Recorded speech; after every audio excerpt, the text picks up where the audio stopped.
Hi, and welcome back to our podcast. I'm Allison Dudas. I'm from the marketing department here at Franchise Business Review. Today, I'm taking over for Michelle Rowan, lucky me, because we are here to talk a little bit more about Franchise Business Review survey data. And today, I'm really excited about our guest. We have Maria Harmon from the Client Success Department at FBR to really demystify, and we need like a chime or something for that word because Maria really likes that word. We're here to demystify the survey process. So we spend a lot of time talking about our data here on the podcast. And I think it's critical to get into, well, how do we actually collect that data? And people like Maria are on the front lines. And I wanted her to come on so she could really talk about our surveys, what we ask our clients, how we do it, how it all gets handled, so that if you are somebody considering buying a franchise and you come to our website, you know where our data comes from and why you can trust it. Maria, thanks so much for being here. Well, thanks for having me. I'm excited to be here. You know I love FBR, so. I know. Yeah, and you're a good sport for coming on the podcast. I knew you'd be willing. Not everybody wants to come on the podcast, but guys, it's so fun. But I love to hear myself talk. All right. So Maria is a senior client success manager here at FBR, and she's awesome, honestly, like the woman who knows all the things. So when franchise candidates see rankings or our satisfaction awards, many don't know what goes into them. And so we are really trying to take you behind the scenes of how Franchise Business Review surveys franchisees and why that process matters. So Maria, tell us about your role at FBR. Yeah. So as a senior client success manager, I run a portion of our survey projects. It used to be that there were two of us, and we ran sort of 50-50 on survey projects. And recently we've brought on Ella, who we're so happy to have, but that means that we get to sort of divvy things into three buckets. And my bucket is sort of the latter end of the alphabet, as well as projects that are like highly customized, complex reporting, that kind of thing. People who really want to dig into the data and have specialized needs for that. So when you talk about splitting it up with the alphabet, you mean by franchise brand names? I ran probably upwards of 200 survey projects last year, including employee, franchisee, and pulse surveys, so like just a little smaller one as a check-in point. Right. Okay. So pulse surveys are just check-ins. Employee surveys are when franchise brands come to us and they want us to survey their employees. And really the ones that we're most talking about are the franchisee satisfaction surveys. So a franchise brand, let's think of a big one that people know. Wild Birds Unlimited might come to us and say, please survey our franchisees to find out how we're doing. Right? Mm-hmm. Okay. Yeah. So, and actually, Wild Birds Unlimited, being towards the end of the alphabet, is under your purview. So, it is. I do have the pleasure of working with them. Love Wild Birds. How long have you been involved in the survey process? Almost since I started. So I started February 3 years ago. And a lot of my initial work was sort of back-end stuff, learning the biz. And then from there, I kind of jumped in with 2 feet.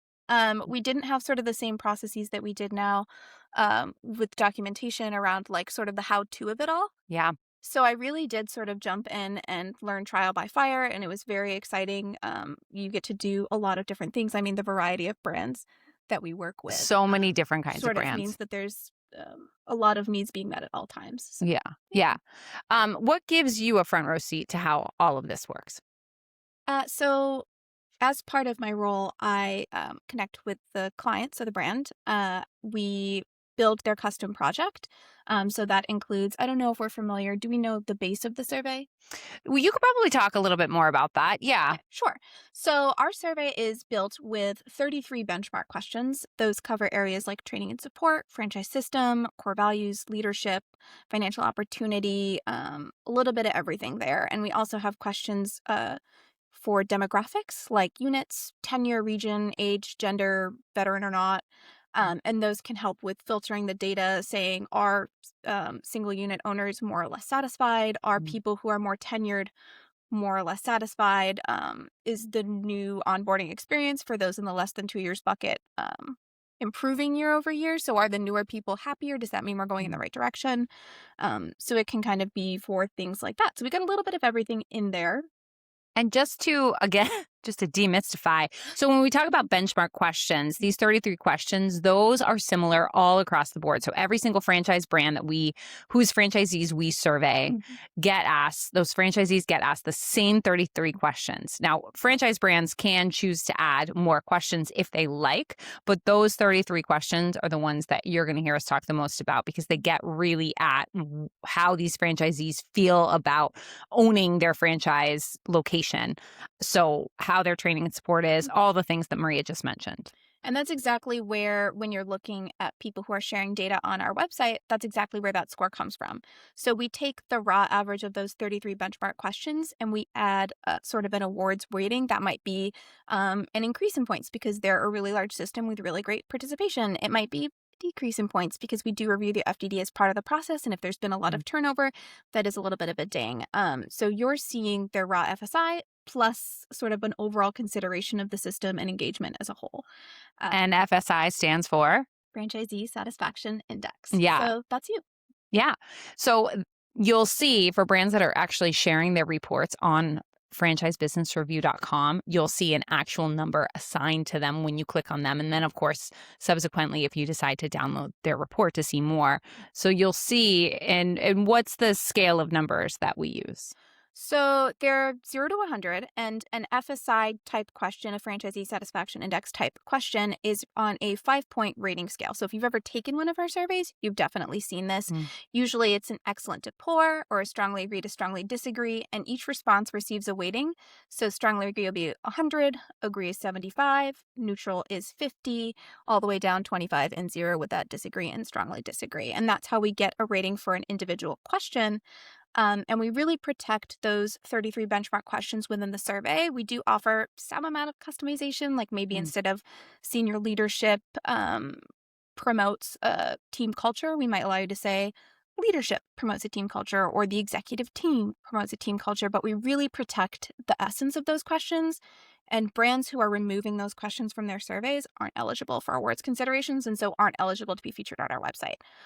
So that's really the core of what we do here. And that's sort of how we maintain the standard of data that we supply. That's great. I always talk about anything that I write on the website or even coming here on the podcast, how at our heart, like we are data nerds here at FBR. We are collecting data, which is funny because like I'm in marketing and I don't think your background is necessarily data, but like that is the hill that we die on. That is the foundation upon which we stand is data, which again is why I was so excited about having Maria on here. So can you walk us through what happens when a franchise brand comes to FBR and says, please conduct a survey? Absolutely. So in terms of the breakdown of the prep process, it's really, are they ready to go? If the answer is yes, we sort of get an idea of timing. Sometimes they might base that around conference so that they can either wrap before conference and ideally present that data back to the So like franchisees. a conference that all of the franchisees from that brand are having.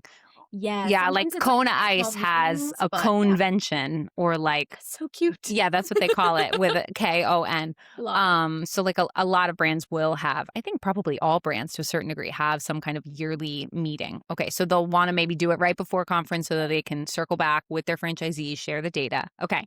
Or maybe even right after a conference so that they can announce it then. Some brands do Ooh, like a regional meeting where they do like a series of small group meetings as the name entails, like based on the region. So they're really some base it around the time that they're engaging with franchisees, and they can either be sharing the data back or be saying, please expect this to come, like we want you to participate. So they kind of base timing around that sometimes. And once we have sort of ready to go timing, we get the contact list and survey structure from them. And the contact list will be usually first name, last name, email, sometimes like mobile number or phone number if they have calls or texts in their agreement. And in terms of outreach, that's sort of the bread and butter of what we need to make that happen. Um, so during the run of the survey, all brands are going to get email reminders. So those will come from us. And it'll say, hey, here's your custom survey link. Please take your survey. And sometimes they do get text, which start with a disclaimer, like an opt out. okay. And then there are, of course, calls. We have two lovely ladies, Juliana and Jennifer, who make our calls. And they leave either a voicemail or they talk with the franchisee directly and they sort of explain the survey and offer to assist if needed. And I think something that's really interesting to note is that we, Franchise Business Review, are the ones that are operating the survey. So if Senior Care Authority, Visiting Angels, right at home, I'm thinking of our senior care Mhm. franchises for some reason, are conducting a survey through FBR, their executive team is not reaching out to the franchisees to be like, fill out this survey. It is third party. It is less pressure. It is people aren't going to feel like they can't answer truthfully because we are kind of their Mhm. barrier between the executive team and the franchisee so that they can really be honest if they want to be. Yeah. Um, and that's, I think, a good question here. So, can they be anonymous? Yes. So all of our surveys are anonymous by default. And what that means is on the final page, you have the option to share your submission with your name attached, or you could say, no, I want to be completely anonymous. If you select neither of those options and you just click on finished, you're anonymous by default. Mm, So it really is a manual opt-in process if you don't want to be anonymous. And whenever someone reaches out to us, a franchisee maybe, and they say, "Hey, how is this really anonymous? I have a custom link. It's specific to me that identifies me. What about this is anonymous?" And I think that ties back to sort of the prep process, which is once that contact list is in our hands, that's ours to handle. We do not disclose at any time who has or has not completed the survey to the client. hmm, That is entirely up to the person who submits. hmm, So if they submit with their name attached, of course, the client will be able to see their submission with their name attached.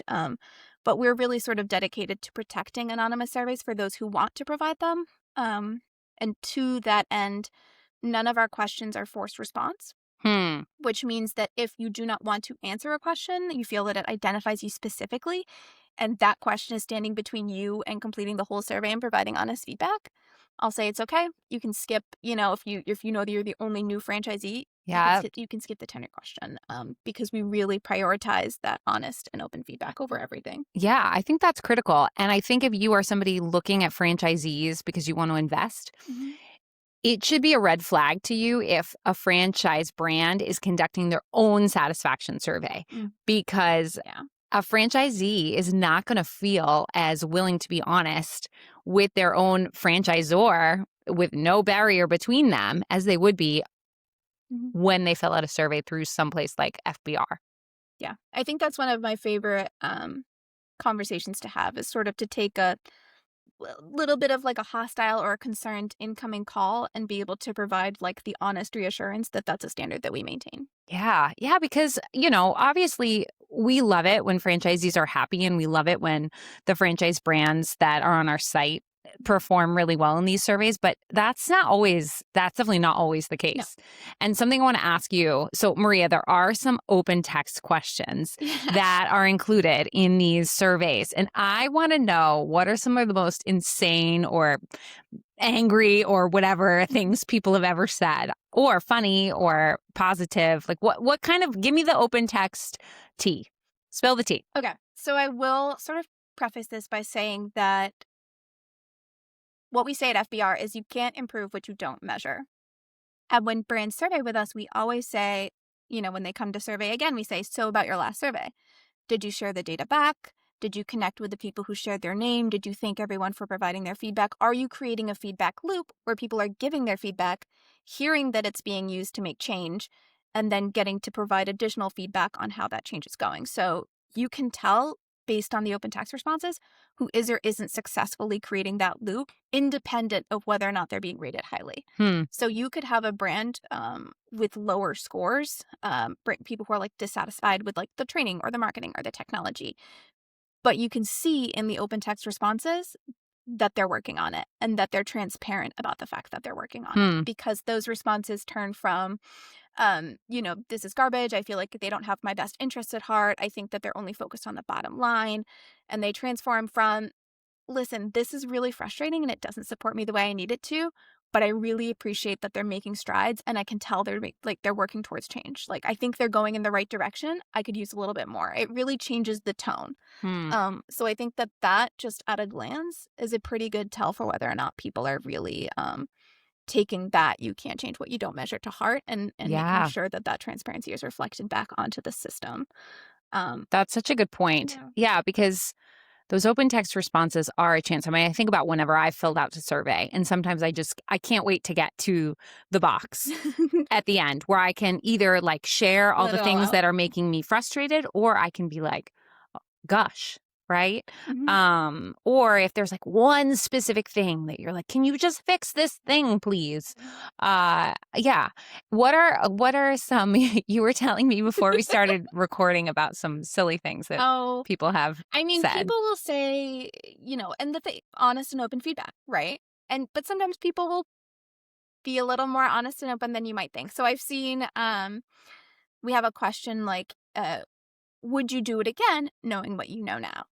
And I've seen people say, yes, absolutely. I love this franchise, but if I were to do it again, I wouldn't get married this time, which I'm so sorry. I don't think we can help you with that. Best of luck. But Sorry. that is perhaps not our purview. Right, perhaps. And maybe we can't factor in that tidbit of info in the FSI score. No, I don't know that your marriage satisfaction is measurable as part of your franchisee satisfaction index. I don't know that that's the most relevant. But on our employee survey, we do have a section where we ask, how are you doing? And tell us more about it, physical, emotional, mental. Oh. So we do dig a little bit deeper into the personal side of things on the employee side because it is less about the business. Yeah, and more that's so about the true. personal. Right. But this isn't really the place for that. I have had we have a senior management question. So you'll see testimonials on our website. And those are actual statistics and actual feedback taken from the survey. And a lot of the time when we're choosing the data points, of course, we read through the open text, and that's how we choose the testimonials. And we try to make sure that we're choosing a testimonial that represents the majority of sentiment. So if I'm looking at feedback for training and support, and Jim loves it, Jim cannot say enough good things, that everyone else in that section is mostly dissatisfied overall and would like to see some improvement, I don't use Jim's quote. So to that end, senior management, we have the question for that is, do you have any constructive feedback that you could provide to senior management? It's something to that phrasing. And because it is a constructive feedback section, I don't usually end up pulling tidbits from that because that's what people are providing. They're not really giving you a soundbite where they're telling you what they appreciate. They're telling you what they'd like to see more of. And to that end, I have seen someone who said, what constructive feedback would you provide? And they said, choose a different job. To the senior leadership. Yes. Ooh, yeah.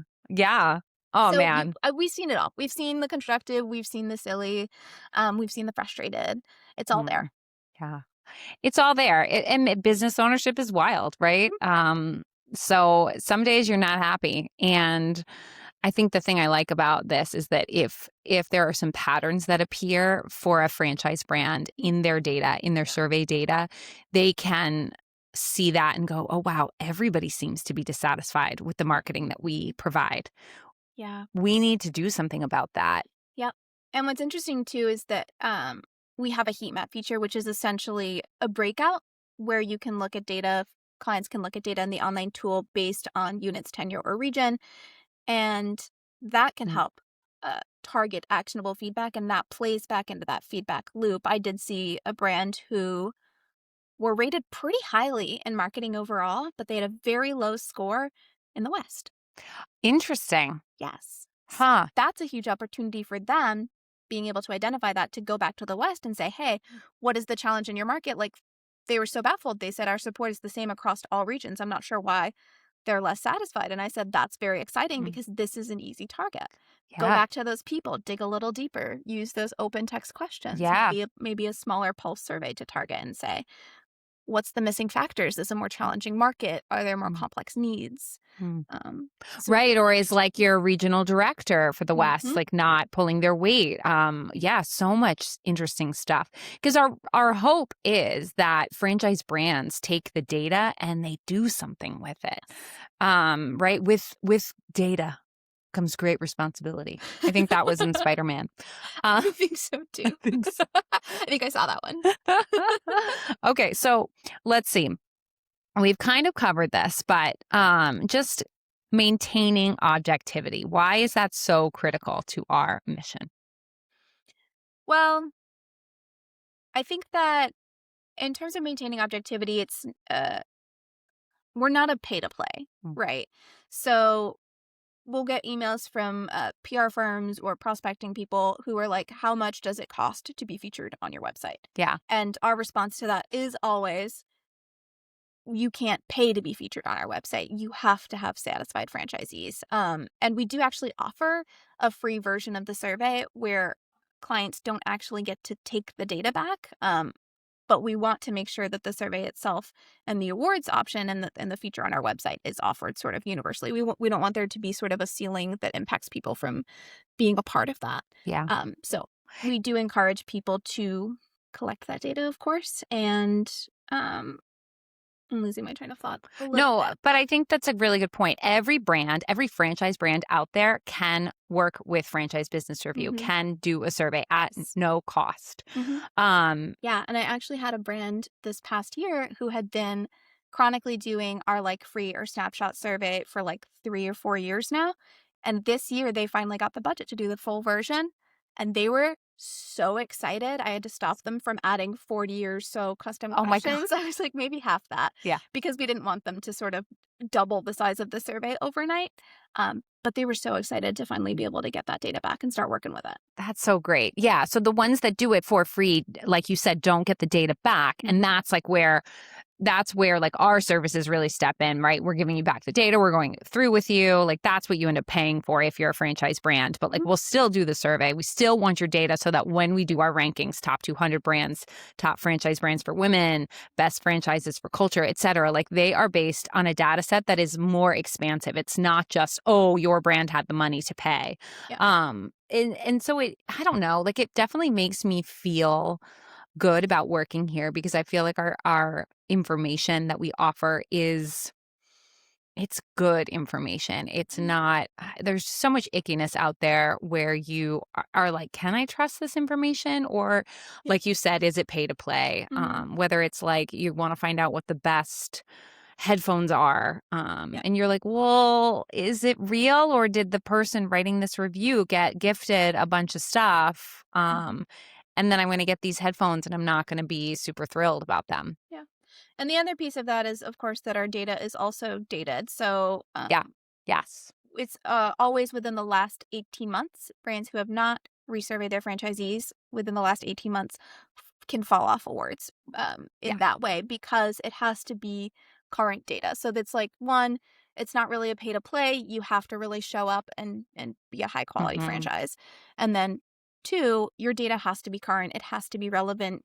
If you've been going through some challenges and some changes and your scores are dropping and you fall off the awards list, that's okay. Yeah. Again, you can't improve what you don't measure, and the Yep. brands who keep surveying when the scores are down are the brands who make it back onto the list. Yeah. Yeah, and we do it is exciting when a brand like makes it back on. You know, Mhm. they fall Yeah. off and then maybe they do some work Mhm. inside their um corporate team or across their franchisees and then they kind of get back up in satisfaction. So, okay. So let's just kind of get at like if you're listening to this and if you are thinking about buying a franchise, like why should you care about all of this stuff? About the Like data? what does the data tell people who are franchise curious Mhm. that they might not learn like what does our data tell them that they might not learn elsewhere? Yeah. So I think that brands who are specifically sharing their survey data, not all of the brands on our award-winning website share their data. That's part of a different program that we offer. But those who are, when we pull those statistics, that sort of like 93% of franchisees agree that they enjoy operating their business. The brands with reports that you can download, those statistics are usually catered towards the things that people want to see in a franchise.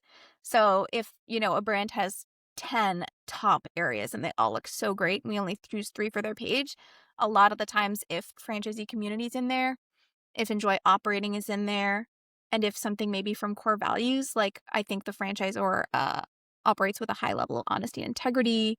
I respect them. I trust them. They care about my success. So those are the things where if they're being highly rated in those areas, I want to make sure that they get featured for Yeah. it because those are flags that people are looking for. They're looking like, is it a supportive community? Does management care about more than the bottom line?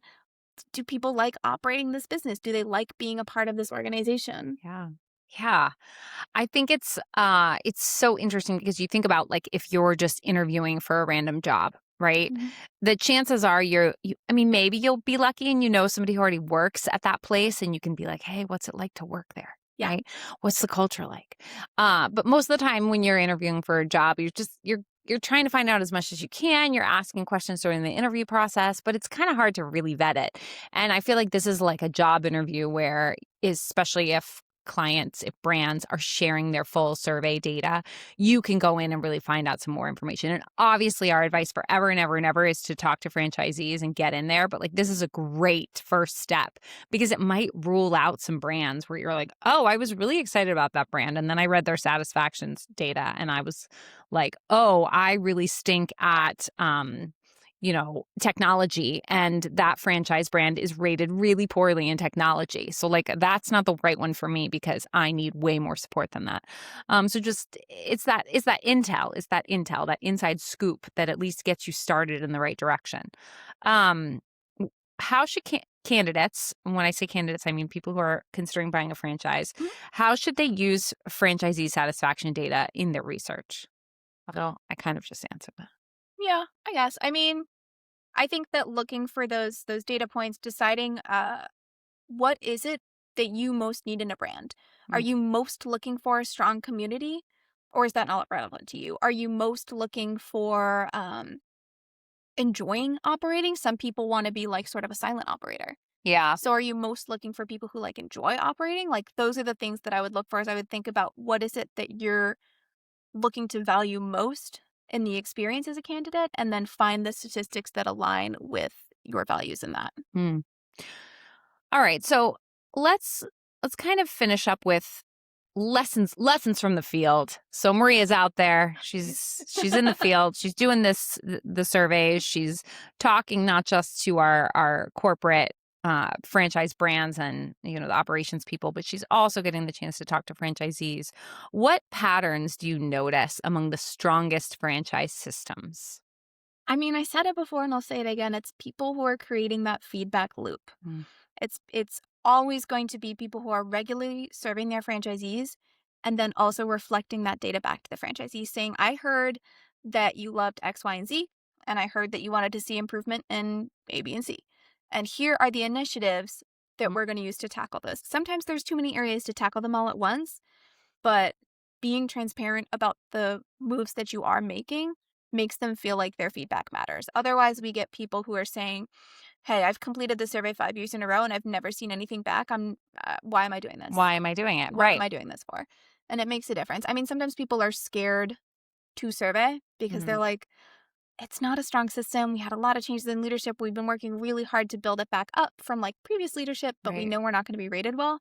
And I always tell them that. I always tell them it shows in the open text and in the feedback when you're surveying consistently and reflecting it back, it makes a huge difference. Those scores go up, the people feel heard, and that's really sort of like Mm.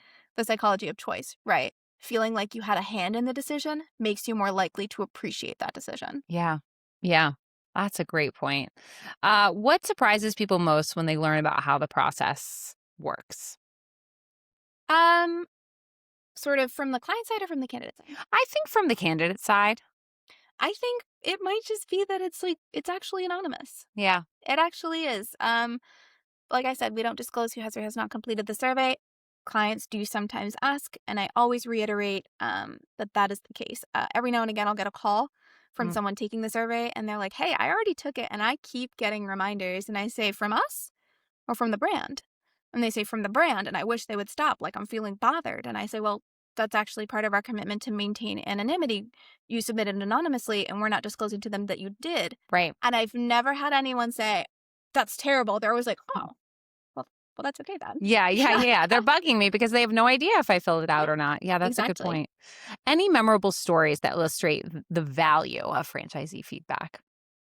I think it's always going to be, the people who are the candidates who are going to our website and seeing the report data and maybe reaching out to me about people who aren't sharing their report data and asking me about these brands. And I say, actually, I can't disclose whether or not we work with them because they're not award winning. So we really only push Yes. those brands who are award winning. And in terms of scores, like 60 is average, but anything I'd say like 80 and up is excellent. Oh my gosh. And we have several brands that are 80 and up. I mean, we Mhm. have food brands that are 80. We have brands all across. I mean, I think about like I9 Sports. I think about Tutu School. I think about was I on the phone with just the other day? Rialana's. Like I just, oh Yeah. my gosh. And I also love that you mentioned like if a brand surveys with us and Mhm. they bomb, Mhm. we don't talk about it. No. I mean, as much as I love drama, that is not what FBR stands for. We're not here to put brands on blast. So we're not out No. here going, this big brand that you all know and love surveyed its franchisees and the franchisees are not happy. Like we're not advertising that. You can pay attention as a candidate and see who is and who isn't on this list. Mhm. And you might even go to a big brand and say, do you have franchisee satisfaction data? Because I didn't see you on FBR. And they might have an answer for you. And they might say, actually, we do. And we just decided to not share it or whatever. They might have a whole thing for you. But you should definitely ask. Even if because maybe you have your heart set on a certain brand and they're nowhere to be found on franchisebusinessreview.com. Still ask them about their franchisee satisfaction data and if they survey their franchisees, because you might find some really illuminating responses. You might have them go, why would we do that? In which case, red flag. Yeah. Or you might have them go, oh, we use somebody else. Not that anybody's as good as FBR, but or they might say, oh, we do it internally, which is kind of an interesting thing, as we talked about, doing it internally might put the pressure on franchisees and might not make them feel as safe to answer honestly. Or they might do it and they might just not be sharing it publicly, and then they can give the survey report to you on their own. Yeah. I mean, the other feature that I love on our website is if you are someone where data is your deciding factor and you're looking at our awards list and you're looking at a brand who doesn't currently share their data, rest assured, if they're on our awards list, they have award winning scores. Yes, That's yes. 100% of the way that works. But if you are looking for a brand where you can download a report, if you scroll all the way down, there's a related franchisee slider, and those are generally linked to brands who are sharing a report that you can download. That's a good point. Yeah. All right, Maria, last question. What do you hope that every franchise candidate understands about Franchise Business Review after hearing this episode? That we're really cool. That we believe in what we do and Yeah. that we love what we do and we want to protect the franchisee experience and that we encourage clients to use the data to improve, and that's really what it's about. That's really what our mission is for. Mm. I love that. Yeah. Because franchisees, they are business owners in your community. They are small business owners. And we just want to support them. We want them to get the support that they need. We want people who are thinking about small business ownership to think of franchising as an option, to hear about the positives and the negatives, to hear about other franchisees' experiences, and to learn about some of the amazing brands that we work with that care a lot about how They happy their care a lot. franchisees are. Hmm. Yeah, it's a pretty cool place to work, I have to say. Maria, you've been Allison. fantastic. Thank you all so much. Make sure you go to franchisebusinessreview.com. You can always check out our survey data, especially if you go to the top 200, any of the brands that have Get Report next to them, you can read everything. You can read some of these Yeah. open text responses even and see if you find any fun things. All right. See y'all later.